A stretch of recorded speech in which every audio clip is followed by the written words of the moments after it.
अस्सलाम वालेकुम, कैसे हैं आप सब। तो आज हम स्टार्ट करने जा रहे हैं एक्सरसाइज 1A का क्वेश्चन नंबर 9। तो मेरे पास ये बुक 3 है जिसको हम D3 भी बोलते हैं और उसका ये अपडेटेड 7th एडिशन यानी न्यू एडिशन मेरे पास है।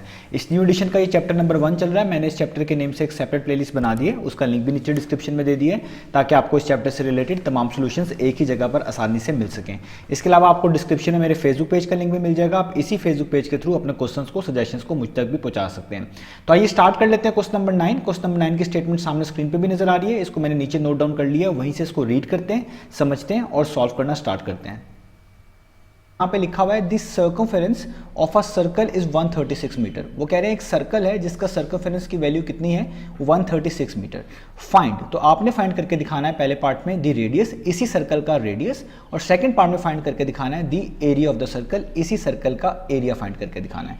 तो हमें सबसे पहले ये पता होना चाहिए कि सर्कमफेरेंस किसको बोलते हैं, रेडियस क्या होता है, एरिया क्या होता है। तो लेट्स से मैंने ये एक रफ सा रेफरेंस के तौर पर सर्कल बना लिया है। तो सर्कल की जो आउटर बाउंड्री होती है ये वाली, जिसके ऊपर मैं इस तरीके से जो है ओवरलैप कर रहा हूँ लाइन को, तो ये जो आउटर बाउंड्री होती है इसी को बेसिकली हम क्या बोलते हैं, सर्कल का सर्कमफेरेंस।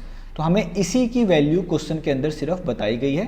तो ये होता है सर्कल की सर्कमफेरेंस, आउटर बाउंड्री को हम बोलते हैं सर्कल का सर्कमफेरेंस। तो रेडियस क्या होता है कि इस सर्कल का जो सेंटर होगा उस सेंटर से लेके ये हाफ डिस्टेंस जो होता है ये बेसिकली क्या कहलाता है, उसका रेडियस। ये हमने बेसिकली फाइंड आउट करके दिखाना है।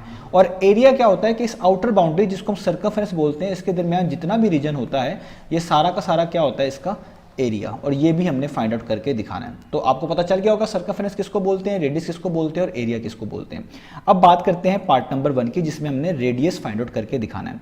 तो याद रहे आपको जब भी इस तरह की स्टेटमेंट्स आएँ तो जो चीज़ आपको गिवन होती है अक्सर औकात आपको वही हेल्प करती है बाकी चीज़ों को निकालने में। क्योंकि circumference of a circle given है तो आपने देखना है कि जो चीज़ गिवन है उसका कोई फॉर्मूला है, अगर उसका कोई फॉर्मूला मौजूद है उसी को लिख लीजिएगा और वही आपको हेल्प करेगा बाकी चीज़ों को निकालने में। तो सर्कमफेरेंस ऑफ अ सर्कल का फॉर्मूला हमारे पास मौजूद है, हम इसको डिफरेंट क्लासेस में पढ़ के भी आए हैं। तो मैं वही यहाँ पर लिखूंगा और उसी की मदद से हम इजीली रेडियस निकाल पाएंगे। तो मैं यहाँ पे लिख लेता हूँ कि circumference of a circle, circumference of a circle. तो इसका फॉर्मूला क्या होता है सर्कमफेरेंस ऑफ अ सर्कल का, वो होता है 2 पाई आर। आपको पता है इसको हम पाई पढ़ते हैं, ठीक है, 2 पाई आर।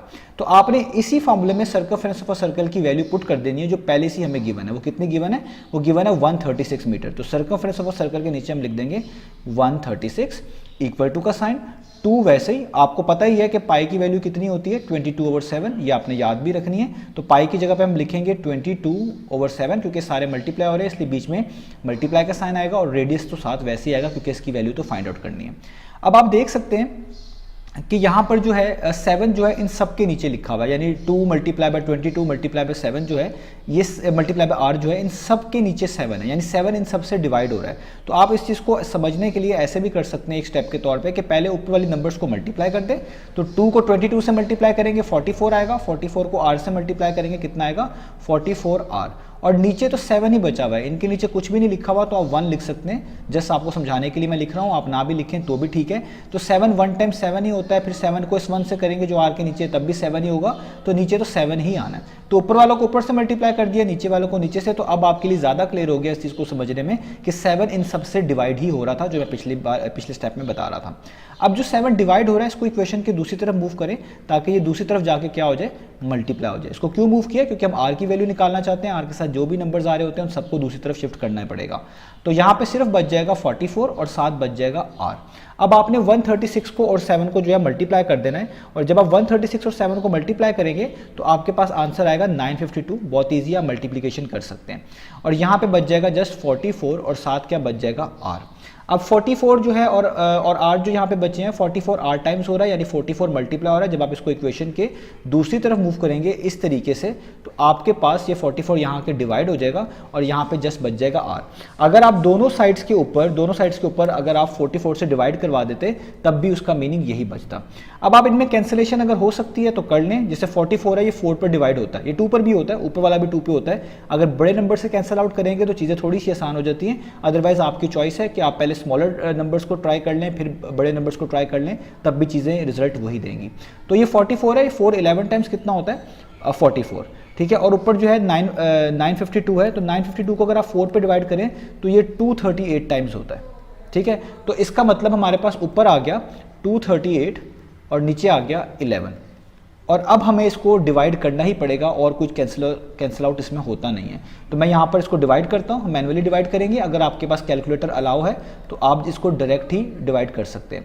तो अब आप देखें यहाँ पे लिखा हुआ है 238। तो मैं पहले इन फर्स्ट 2 डिजिट्स को देखता हूँ। 11 को किससे मल्टीप्लाई करूँ कि 23 या 23 के पास आ जाए, तो वो होगा 2, क्योंकि 11 2 टाइम्स कितना होता है 22। तो 23 में से 22 माइनस करेंगे 1 आ जाएगा, और यहाँ पे आपको नीचे क्या उतारना पड़ेगा 8, क्योंकि 1 वैसे भी 11 से छोटा है तो 8 नीचे उतारना ही पड़ेगा। तो यहाँ पे आ जाएगा 18। अब 11 को किससे मल्टीप्लाई करूँ कि 18 के पास आ जाए, ऑब्वियस बात है 11 1 टाइम्स। तो 18 माइनस 11 करेंगे कितना आ जाएगा, आपके पास आ जाएगा 7। अब ऊपर से कोई डिजिट उतारना है फिर दोबारा, लेकिन ऊपर कोई डिजिट नहीं है तो डेसिमल लगाना पड़ेगा, यहाँ पे भी एक 0 प्लेस करना पड़ेगा और उसको नीचे आपको इस तरीके से उतारना पड़ेगा। अब 11 को किससे मल्टीप्लाई करूँ कि आपके पास 70 के पास आ जाए, तो वो 6 से करना पड़ेगा। 11 6 टाइम्स कितना होता है 66। तो 70 में से 66 माइनस करें कितना होता है 4। एक और डेसिमल के बाद डिजिट चाहिए हमें, तो हमें इसके लिए एक बार 0 दोबारा प्लेस करना पड़ेगा और नीचे यहाँ पर लिखना पड़ेगा ताकि ये बन जाए 40। अब 11 को 3 टाइम्स ही कर सकते हैं, क्योंकि 4 टाइम्स करेंगे तो 40 से बढ़ जाएगा, आपको डिवीजन पता है। तो ये हो जाएगा 11 3 टाइम्स कितना हो जाएगा 33। तो 40 माइनस 33 करेंगे तो कितना आ जाएगा 7, और इसी तरीके से ये आगे चलता रहेगा, यहाँ पे भी आगे चलता रहेगा। मुझे डेसिमल के बाद 2 डिजिट्स चाहिए थे, तो इतना ही काफ़ी है। तो हमारे पास इस रेडियस का आंसर आ गया 21.63, ठीक है। और ज़ाहिर बात है ये रेडियस है, तो इसको आपने इन टर्म्स ऑफ जो है मीटर्स लिखना है। अगर आपके पास डायमेंशन मीटर्स में गिवन है तो ऊपर डायमेंशन मीटर्स में गिवन है, तो इसलिए हम यहाँ पे मीटर्स लिखेंगे और आ जाएगा आर। अब आपके जो बुक में है वो आंसर जो है आप कह लें एक तरह का 3 सिग्निफिकेंट फिगर तक राउंड ऑफ करके दिया हुआ है, तो हम भी इसको 3 सिग्निफिकेंट फिगर तक कर लेते हैं। तो पहला डिजिट 2 है, ये एक सिग्निफिकेंट फिगर है। नॉन जीरो डिजिट हमेशा सिग्निफिकेंट फिगर होते हैं, याद रखिएगा। ये भी नॉन जीरो है। दूसरा डिजिट ये है, और डेसिमल के बाद तीसरा डिजिट ये है। यहाँ तक 3 सिग्निफिकेंट फिगर्स पूरे हो जाते हैं। तो जब 3 पूरे हो जाए उसका राइट साइड पर डिजिट हमेशा देखते हैं। अगर वो डिजिट 5 या 5 से बड़ा हो तो लास्ट वाले डिजिट में 1 प्लस कर देते हैं। अगर वो डिजिट 5 से छोटा हो तो लास्ट वाले डिजिट को वैसे ही लिख देते हैं, कोई भी चेंज नहीं आता। क्योंकि सर्कल किया हुआ डिजिट 5 से छोटा है तो लास्ट वाले डिजिट में कोई चेंज नहीं आएगा, यानी इसका आंसर हो जाएगा 21.6 मीटर। और यहाँ पे आप लिख देंगे रेडियस, और ये हमने कहाँ तक इसको करेक्ट किया है, आप कह सकते हैं अप टू 3s.f। s.f का मतलब सिग्निफिकेंट फिगर। तो ये हमारे पास इसका रेडियस का आंसर आ गया। आप ऊपर वाला आंसर भी कोड कर सकते हैं, इससे ज़्यादा भी डिवाइड कर सकते हैं, दोनों तरीके से आंसर इसके ठीक ही हैं। तो ये हमारा इसका पहला पार्ट हो गया। अब चलते हैं दूसरे पार्ट की तरफ। तो अब हम इसका स्टार्ट कर लेते हैं पार्ट नंबर 2। तो पार्ट नंबर 2 में हमने फाइंड आउट करके दिखाना है the area of the circle, इस सर्कल का एरिया। तो आपको सर्कल के एरिया का फॉर्मूला आना चाहिए ताकि चीज़ें आसान हो जाए। तो एरिया ऑफ अ सर्कल किसके इक्वल होता है, मैं यहाँ पे लिखने लगा हूँ, आपको ये फॉर्मूलाज याद होने चाहिए। एरिया ऑफ सर्कल इक्वल होता है pi R square, R means radius. तो पाई की वैल्यू अगेन आपको पता ही है, हम 22/7 यूज़ करते हैं। तो मैं यहाँ पे लिखूंगा पाई की जगह पे 22/7, और ये मल्टीप्लाई हो रहा है किसका, रेडियस के स्क्वायर के साथ। तो आपने रेडियस की वैल्यू ऊपर निकाली हुई है, ये मैंने लिख भी दी है, अभी पार्ट नंबर 1 में निकाली है 21.6 मीटर। तो यहाँ पे लिखेंगे 21.6, और उसके ऊपर क्योंकि स्क्वायर है तो आपने ब्रैकेट्स डाल के उसके ऊपर इस तरीके से क्या लिख देना है, स्क्वायर लिख देना है।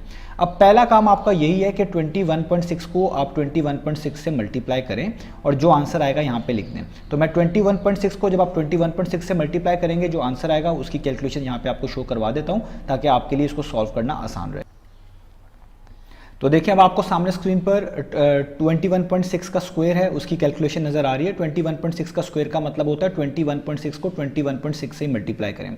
तो आप पहले ये कर सकते हैं कि आप इस डेसिमल को थोड़ी देर के लिए भूल जाएं और यहाँ पे ऊपर भी 216 लिख लें, क्योंकि जब आप डेसिमल हटा देंगे ये 216 पड़ा जाएगा, और नीचे भी 216 लिख लें और इनको जस्ट मल्टीप्लाई करें तो आपके पास आंसर आएगा 46656।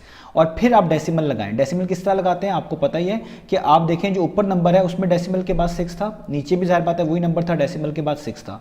तो आपने डिजिट्स काउंट करने होते हैं। तो पहला जो नंबर था उसके बाद भी डेसिमल के बाद एक डिजिट था, और जो दूसरा नंबर है उसमें भी डेसिमल के बाद एक डिजिट था। तो 1 + 1 कितने हो गए 2। तो आपने नीचे डेसिमल ऐसी जगह लगाना होता है कि उसके बाद भी 2 डिजिट्स हों।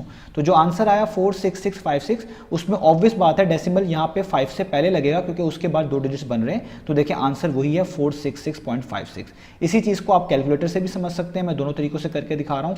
21.6 को 21.6 से मल्टीप्लाई करेंगे तो आप देख सकते हैं SD वाला बटन दबाइएगा तो 466.56 ही आ रहा है। यही हमारे पास यहाँ पे भी लिखा हुआ है। तो आपको समझ आ गया होगा। तो अब हम लिख सकते हैं 22/7 मल्टीप्लाई बाय इसका स्क्वायर किया, यानी इसको अपने आप ही से मल्टीप्लाई किया तो कितना आंसर आ गया 466.56।